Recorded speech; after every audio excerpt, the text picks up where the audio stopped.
साथियों, पिछले कई महीने से किसान सरकार से बहुत बड़ी लड़ाई लड़ रहे हैं। पिछले कई महीनों से लगातार 3 कृषि काले कानूनों के विरोध में किसानों की लड़ाई जारी है।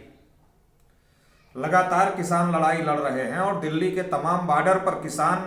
लाखों की तादाद में डटे हुए हैं। लेकिन सरकार किसानों की बात मानने के बजाय किसानों के आंदोलन को बदनाम करने की कोशिश कर रही है। किसानों के आंदोलन को धमका करके, किसानों के आंदोलन पर दबाव बना करके किसानों के आंदोलन को वापस कराने की और किसानों को घर भेजने की कोशिश कर रही है। लगातार हम लोग देख रहे हैं किसानों की और सरकार की वार्ता भी हुई,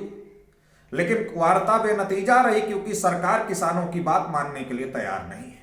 सरकार किसानों की बात क्यों नहीं मानना चाहती? इसका सबसे बड़ा कारण है कि जो सरकार है वो ईवीएम के बल पर चुनाव जीत कराती है और ईवीएम से घोटाला करने के लिए जो पैसा मिलता है, चुनाव लड़ने के लिए जो पैसा सरकार चलाने वाले लोगों को, भारतीय जनता पार्टी को मिलता है, वो पैसा अडानी और अंबानी देते हैं। इसलिए सरकार किसानों के फेवर में फैसले ना करके सरकार अडानी और अंबानी के फेवर में फैसले कर रही है। सरकार कह रही कि कानून किसानों के समर्थन में, जबकि किसान कह रहे हैं ये कानून हमारे विरोध में है और पूंजीपतियों के समर्थन में है। किसानों के कहने के बावजूद भी सरकार किसानों की बात नहीं सुन रही है और सरकार तीनों कृषि कानूनों को वापस करने के लिए तैयार नहीं है, क्योंकि सरकार को ऐसा लगता है कि अब हमें तो ईवीएम से वोट मिलता है, हमें किसानों के वोट की जरूरत नहीं है और चुनाव लड़ने के लिए अडानी अंबानी हमको पैसा देते हैं, तो इसलिए हमको अडानी और अंबानी के फेवर में काम करने की जरूरत है। जितनी पब्लिक प्रॉपर्टी गवर्नमेंट के पास थी, चाहे वो इंडियन ऑयल हो, चाहे भारत पेट्रोलियम हो, चाहे रेलवे हो, चाहे बीएसएनएल हो, चाहे गवर्नमेंट सेक्टर की कंपनियां हो, चाहे पब्लिक अंडरटेकिंग सेक्टर की कंपनियां हो, चाहे गवर्नमेंट के डिपार्टमेंट हो, चाहे एयरपोर्ट हो, चाहे लाल किला हो, सभी को पूंजीपतियों को देने का काम किया सरकार ने। जो पब्लिक प्रॉपर्टी गवर्नमेंट के पास में थी, उस पब्लिक प्रॉपर्टी को पूंजीपतियों को देने का काम सरकार ने किया। अब जो ये खेती योग्य भूमि है, खेती योग्य जो जमीन है, ये पब्लिक प्रॉपर्टी पब्लिक के पास में है, तो 3 कृषि काले कानूनों के माध्यम से ये जो पब्लिक प्रॉपर्टी पब्लिक के पास में है, अर्थात किसानों के पास जो खेती योग्य भूमि है, इसको भी किसानों से छीनकर पूंजीपतियों को देने की तैयारी है। ऐसा भी किसान नेताओं का कहना है। किसान नेताओं का यह भी कहना है कि इससे खेती किसानी घाटे का सौदा बन जाएगी और इससे एक तो किसानों की मंडी खत्म हो जाएगी, किसानों को उचित रेट नहीं मिलेगा, एमएसपी खत्म हो जाएगी। और इतना ही नहीं है, इससे जो खाद्यान्न, दलहन, तिलहन, आलू, प्याज जो आवश्यक वस्तु अधिनियम से बाहर कर दिया गया है, इससे जो देश का निम्न मध्यम वर्ग है, मध्यम वर्ग है और जो निम्न वर्ग है, देश में जो लोग खरीद करके खाते हैं, जब ये पूंजीपतियों के नियंत्रण में खाद्यान्न, दलहन, तिलहन, आलू, प्याज चला जाएगा, इसका ये अनियंत्रित गोदामीकरण करेंगे, अनियंत्रित भंडारीकरण करेंगे और अनियंत्रित गोदामीकरण और अनियंत्रित भंडारीकरण की वजह से देश में महंगाई बहुत बड़े पैमाने पर बढ़ जाएगी और देश का बहुत बड़ा तबका भुखमरी के कगार पर पहुंच जाएगा। इतना ही नहीं है, देश में पूंजीपतियों का कब्जा हो जाएगा। सरदार वल्लभ भाई पटेल जो किसानों की लड़ाई लड़ते थे, उन्होंने जो रियासतें थी देश के अंदर, जो खंड खंड भारत था, उस खंड खंड भारत को तमाम रियासतों का विलय करा करके खंड खंड भारत को अखंड भारत बनाने का काम किया था। लेकिन वर्तमान सरकार फिर से टाटा, बिरला, अंबानी, अडानी की रियासतें बनाना चाहती है। सरकार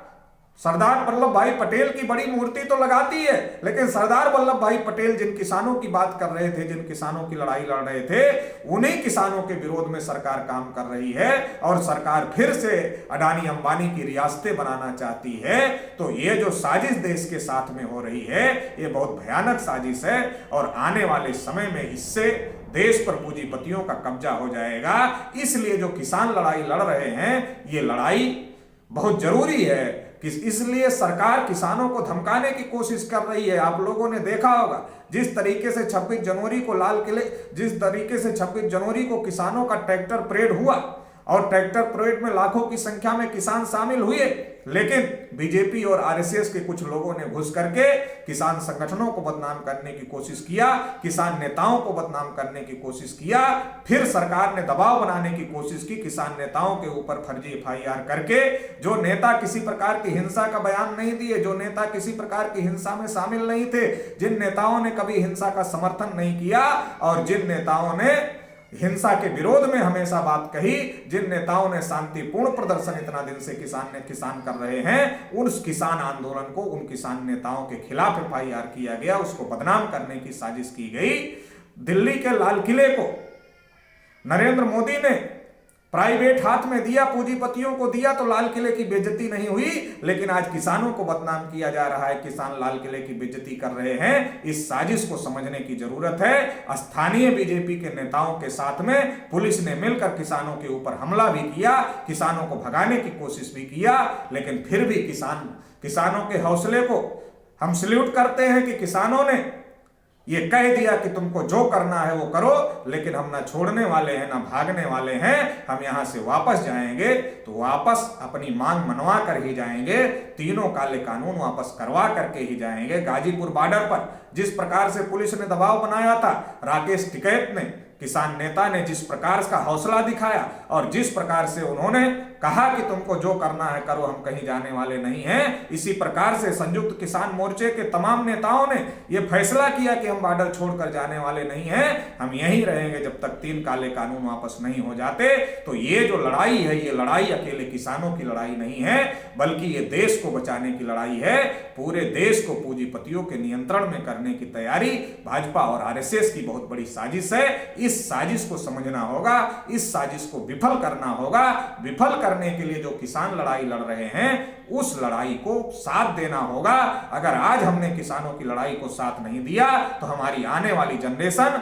पूंजीपतियों की गुलाम हो जाएगी। इसलिए देश के हर नागरिक का यह कर्तव्य है कि किसानों की लड़ाई को साथ दे, किसानों के आंदोलन को साथ दे, और किसानों के आंदोलन को साथ देने के लिए राष्ट्रीय पिछड़ा वर्ग मोर्चा हमेशा से, किसानों ने जो भी आंदोलन घोषित किया, उस हर आंदोलन में राष्ट्रीय पिछड़ा वर्ग मोर्चा ने किसानों का समर्थन किया, और हम लोग और हमारे कार्यकर्ता किसानों के हर आंदोलन में शामिल रहे। अभी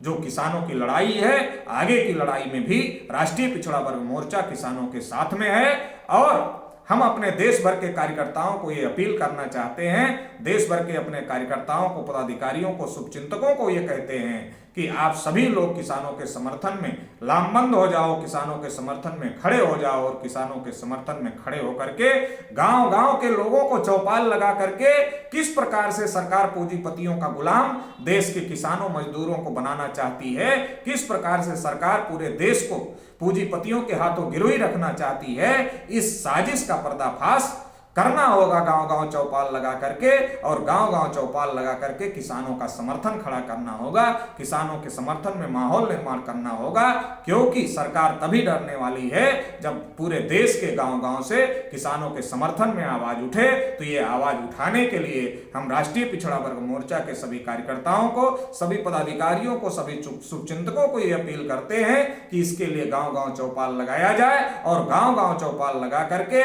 जो RSS बीजेपी की साजिश है देश को पूंजीपतियों के हाथों में सौंपने की, देश को पूंजीपतियों का गुलाम बनाने की, इस साजिश का पर्दाफाश किया जाए और किसानों के आंदोलन को मजबूत करने का काम किया जाए, ताकि आने वाले समय में हम ये लड़ाई जीत सकें और तीनों जो काले कृषि कानून हैं उनको सरकार वापस लेने के लिए मजबूर हो। तो साथियों, इस लड़ाई में आप लोग साथ देंगे, इस अभियान को आप लोग चलाएंगे, आप किसानों के समर्थन में खड़े रहेंगे, ऐसी हमको आप सभी से आशा है, अपेक्षा है। आप सभी को आभार, धन्यवाद।